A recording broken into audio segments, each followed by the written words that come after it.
Assalamualaikum warahmatullahi wabarakatuh. Bismillahirrahmanirrahim. Alhamdulillahirabbil alamin. Wa afdhalus salati wa atamu taslimi ala sayyidina wa maulana Muhammadin khatamil anbiya'i wal mursalin wa ala alihi wa sahbihi ajma'in. Subhanaka la ilma lana illa ma 'allamtana innaka antal alimul hakim. Rabbi shrah li sadri wa yassir li amri wahlul 'uqdatam min lisani yafqahu qawli. Wala haula wala quwwata illa billahil aliyil azim. Amma ba'du. Hadirin wal hadirat, Bapak-bapak, saudara-saudara, ibu-ibu yang berada di Masjid Jami Darul Ilmi PTIK maupun yang melalui Zoom yang berbahagia. Dalam kesempatan yang baik ini, di pagi hari ini saya akan mengemukakan tentang masalah keutamaan berdoa. Bapak-bapak, saudara-saudara, ibu sekalian, berdoa itu bahasa Arab ya, tapi kalau kita Indonesiakan itu memohon ya. Ya, kita bisa bilang memohon, meminta, dan seterusnya. Intinya berdoa itu adalah meminta atau memohon. Di dalam kajian Islam, berdoa itu atau memohon atau meminta, ini ada hadis yang sahih diriwayatkan oleh Imam Abu Daud. Kata Nabi kita Muhammad sallallahu alaihi wasallam, ad-du'a'u huwal ibadah. Doa itu ibadah. Atau ketika kita berdoa, berarti kita dalam bentuk penghambaan, dalam bentuk kita taat kepada Allah Subhanahu wa taala. Jadi di dalam kajian keislaman, orang yang berdoa itu simbol ya. Orang yang berdoa itu, orang yang memohon itu kepada Allah, simbol tanda taat gitu. Ada bahasa yang mudah, kalau kita berdoa kepada Allah, justru kita mengakui kelemahan dan kerendahan kita. Kebalikan, kalau orang tidak mau berdoa kepada Allah, simbol kesombongan. Ini menariknya. Jadi kalau kita berdoa, justru simbol ketawaduan kita, simbol kerendah hatian kita. Bahkan kepada Allah kita dianggap kerendah dirian. Sebab kita kalau kepada manusia itu rendah hati saja, tapi rendah diri nggak boleh. Tapi kalau kepada Allah kita bukan rendah hati aja, bahkan kita harus rendah diri. Maka sekali lagi intinya berdoa itu adalah simbol taat kita, simbol penghambaan kita kepada Allah Subhanahu wa taala. Yang menarik bahwa Bapak, saudara-saudara, ibu sekalian, di dalam Al-Qur'an, tepatnya surat Al-Mu'min ayat yang ke-60 ya. Nanti kalau ingin dikaji lebih jauh lagi, di sana ada ayat yang berbunyi ud'uni astajib lakum. Artinya ud'uni, mintalah kalian kepadaku, kata Allah, astajib lakum, niscaya aku kabulkan. Bapak-bapak, saudara-saudara, ibu sekalian, di dalam bahasa Arab, makanya kalau ketika kita ngaji bahasa Arab itu penting ilmu nahwu, ilmu shorof. Nah, ini diantaranya. Jadi di sana ada lafaz ud'u.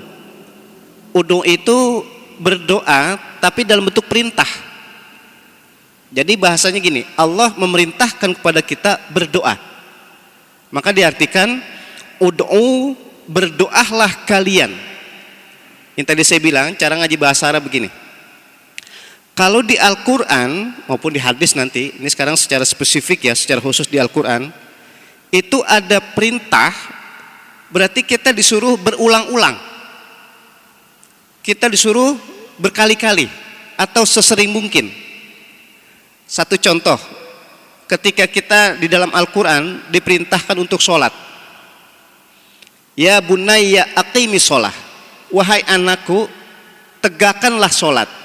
Jadi intinya kalau di dalam Al-Quran maupun dalam hadis nanti, kalau ada bentuk perintah, berarti perintah itu bukan untuk sekali aja, akan tapi sesering mungkin atau berkali-kali. Berarti menariknya dalam ayat di sini kata-kata ud'u, kita oleh Allah disuruh sering-sering berdoa.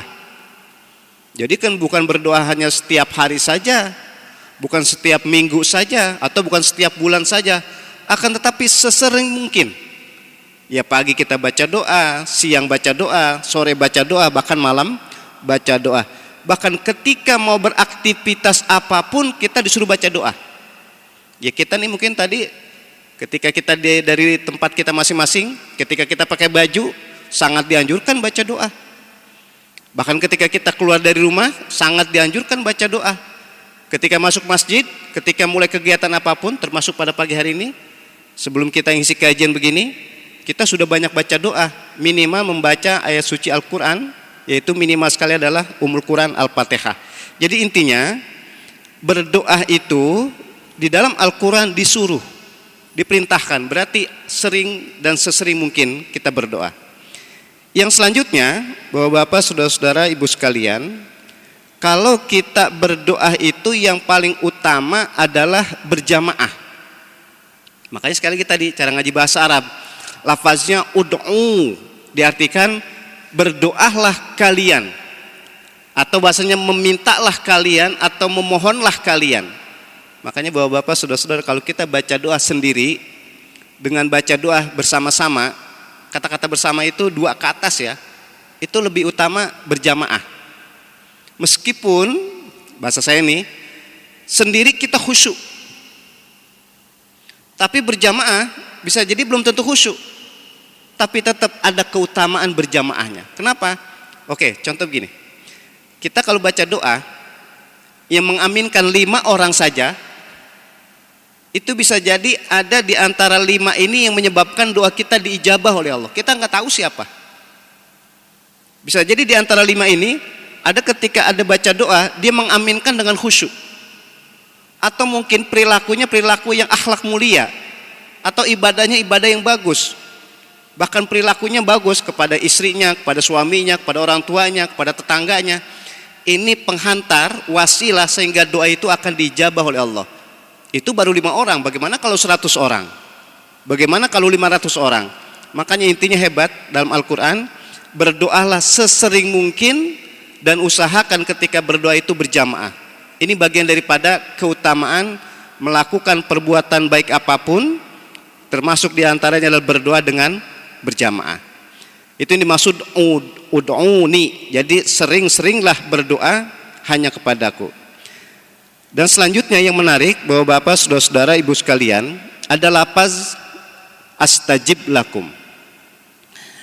Teorinya gini, kalau orang berdoa itu pasti untuk kebaikan. Enggak ada orang berdoa untuk keburukan, enggak ada. Jadi kalau orang berdoa semuanya pasti untuk kebaikan.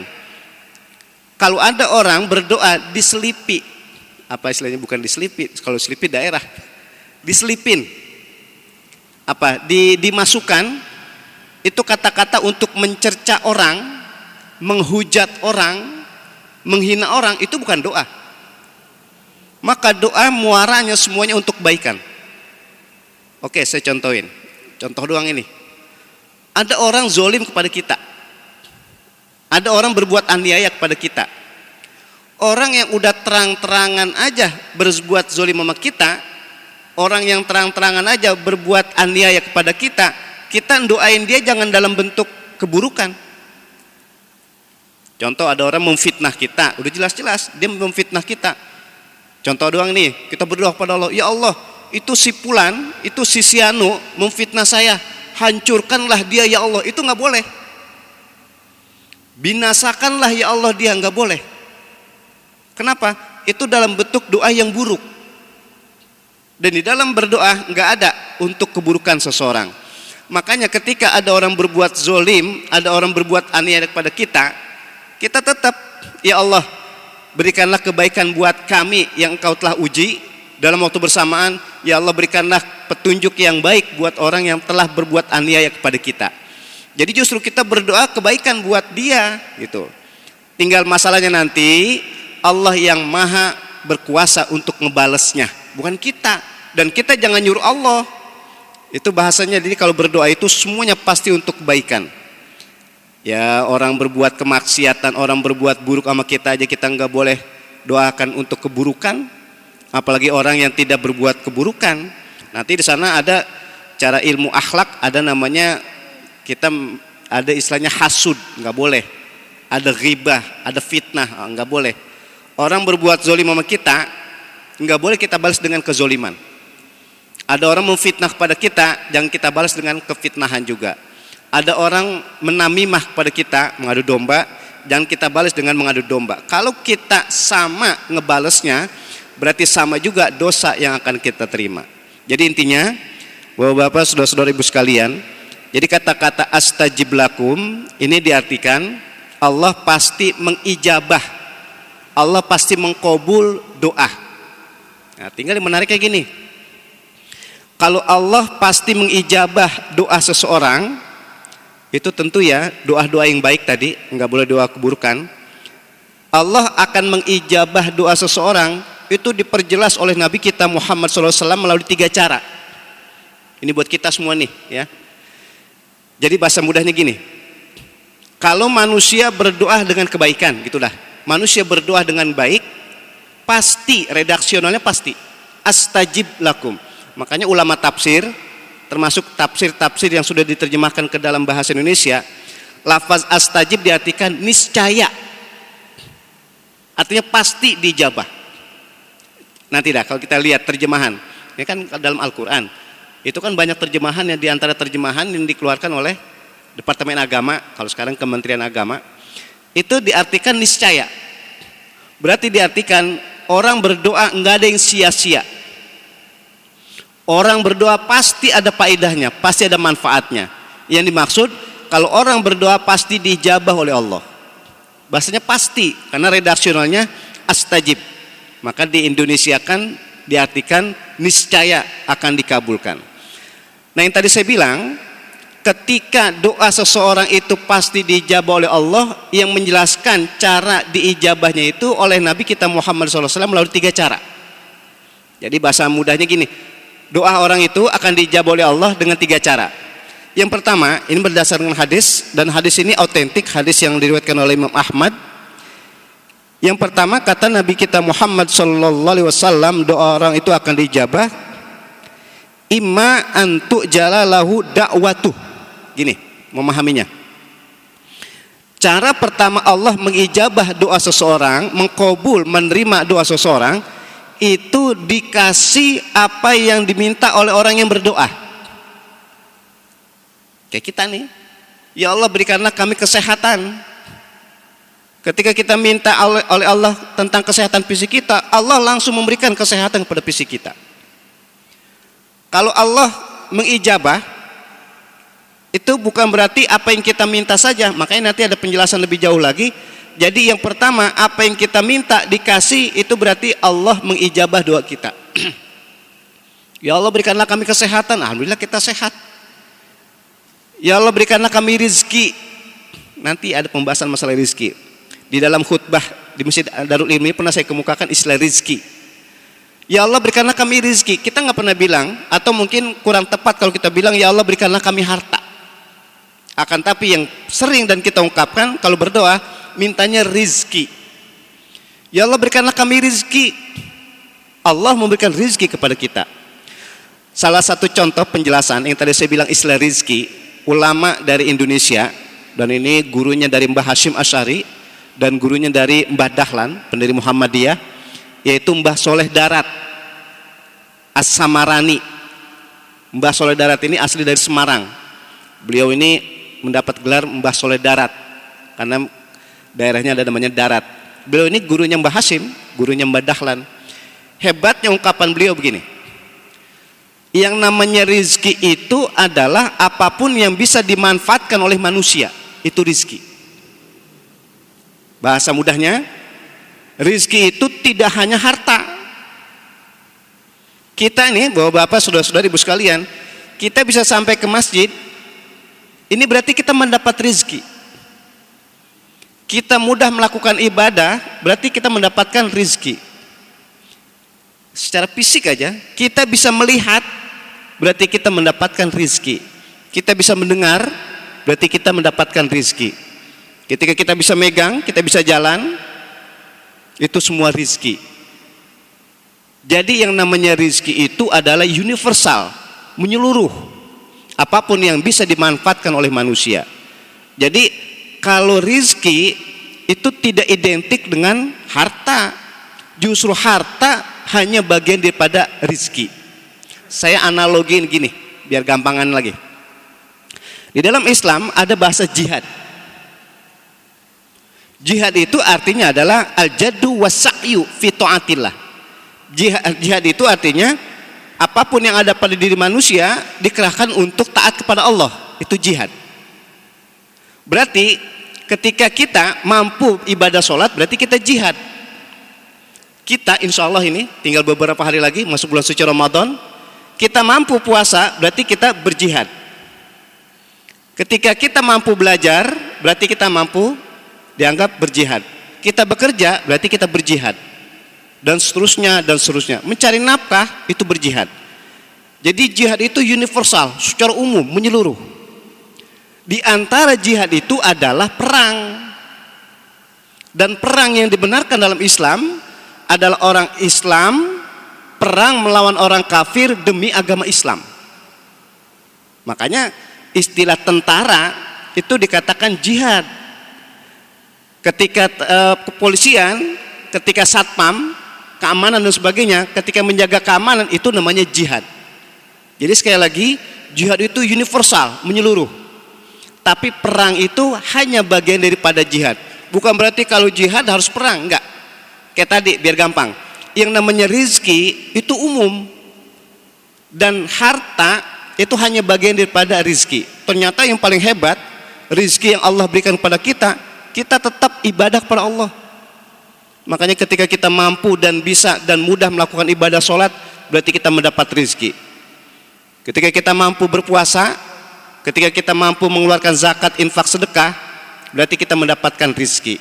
Itu disebut namanya cara pertama, kata Nabi, Allah mengijabah doa seseorang adalah diberikan apa yang dia inginkan. Itu yang pertama.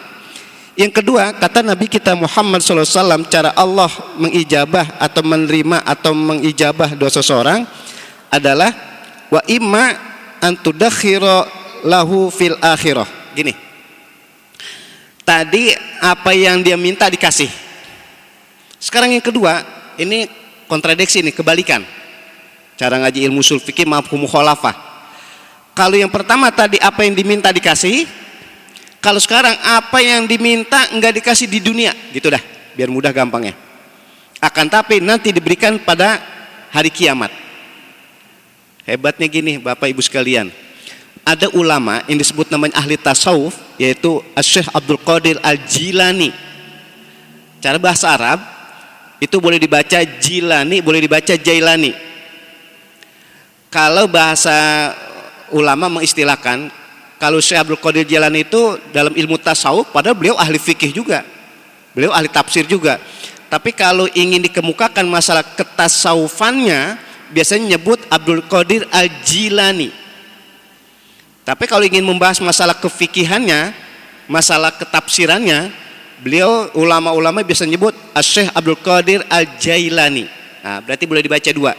Intinya gini, kata ulama Syekh Abdul Qadir Al-Jilani ketika menjelaskan hadis ini bahwa doa itu akan dijabah, yang kata penjelasan Nabi yang kedua itu disiapkan, diberikan nanti pada hari kiamat. Itu nanti pada hari kiamat kita semua nih, bapak-bapak, saudara-saudara, pada hari kiamat nanti manusia-manusia diberikan pahala perbuatan baiknya. Kita ini semua akan diberikan pahala nanti, hadiah kebaikan. Kita dikasih pahala, ini pahala sholat kamu, ini pahala zakat kamu, ini pahala puasa kamu. Pokoknya dikasih semua pahala-pahala. Kalau bahasa mudahnya ada mereknya, ada tandanya.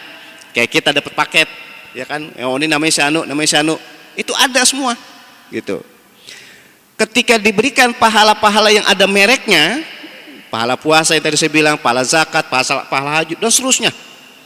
Ternyata ada manusia nanti dikasih pahala tapi tidak ada mereknya, nggak ada tandanya. Maka ditanyakan, ya Allah, ini kami mendapat pahala, tapi saya nggak tahu ini pahala apaan ini. Kalau yang udah-udah yang saya terima kan ketahuan, ini pahala puasa, zakat dan sebagainya. Ini nggak ada ini. Akhirnya dikasih tahu, itu pahala kamu berdoa di dunia, tapi tidak diijabah di dunia. Akan tetapi dijadikan tambahan pahala buat hari kiamat.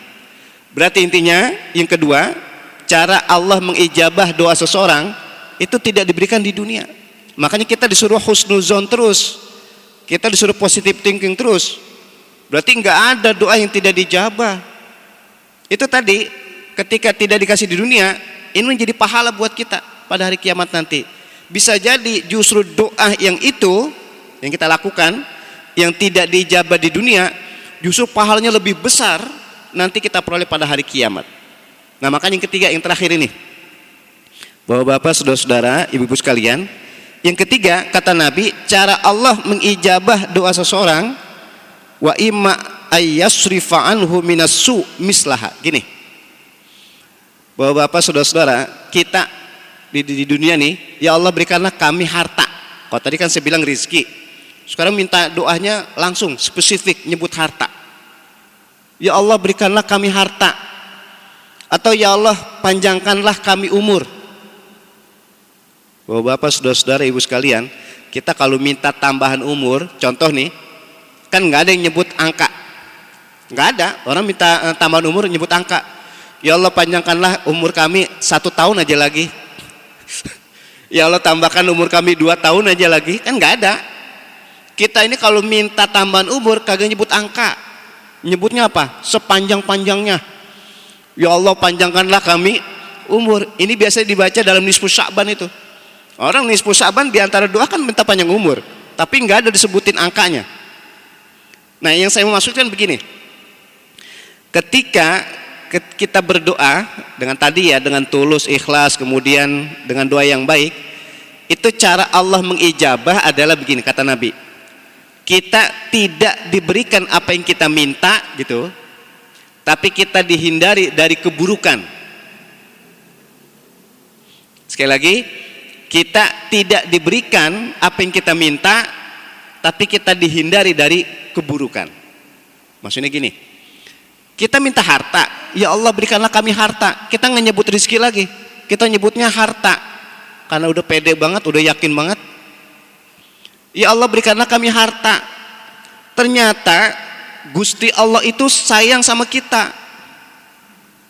Allah sayang sama kita. Ini hambaku yang rajin ibadah, ini hambaku yang baik. Kalau saya kasih harta, dia besok-besok nggak ibadah lagi, nggak bakalan datang ke masjid lagi, nggak bakalan datang ke majelis taklim lagi. Pokoknya nggak ibadah dah, sibuk sama harta.